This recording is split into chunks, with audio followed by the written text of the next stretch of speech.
finding that your newborn is leaning in your ring sling, and that when you try to tighten them up, that the fabric is covering their face, which of course is not recommended.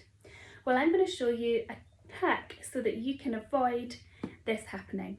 I have unthreaded my ring sling, and now what I'm going to do is I'm going to flip the ring sling at the back so that I am taking the bottom rail up and around my front and round to the rings, and then I'm going to rethread my ring sling here. In doing this, I'm creating a nice straight line which is going to go across my baby's back, and it will be amazing. You will see it's amazing at how well this can improve the fit of a ring sling for a newborn. The other benefit is you do get to show off the lovely front piece of fabric of your ring sling down the front here instead of showing the reverse. I'm going to thread this through.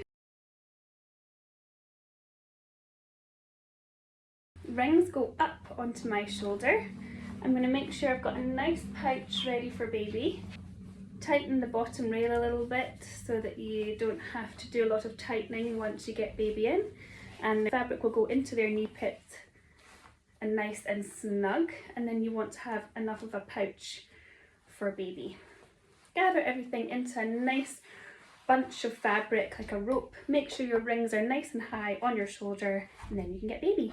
So bring your newborn onto your chest. You will want to position them at the front.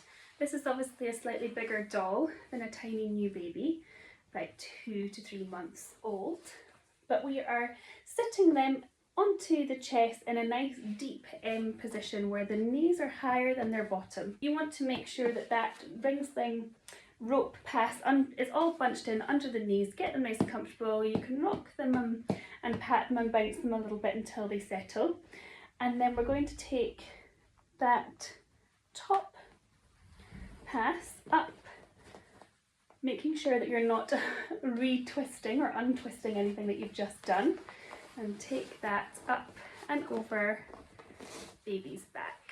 Tuck arms in, and you might just need to tweak it a little bit at the back as you go. And my knees come down as my doll doesn't have great pinching for knees. I'm just going to tighten that bit there to hold that in place, and then take all the fabric to my rings here before I tighten it through, which will make it much easier to tighten. Lifting up and over to tighten those wee bit strands through, and there we have newborn hack for ring sling. Creating a twist at the back will make a nice clean straight line across the back of your baby, will stop them from leaning, and will also make sure that the fabric is no longer covering their little face.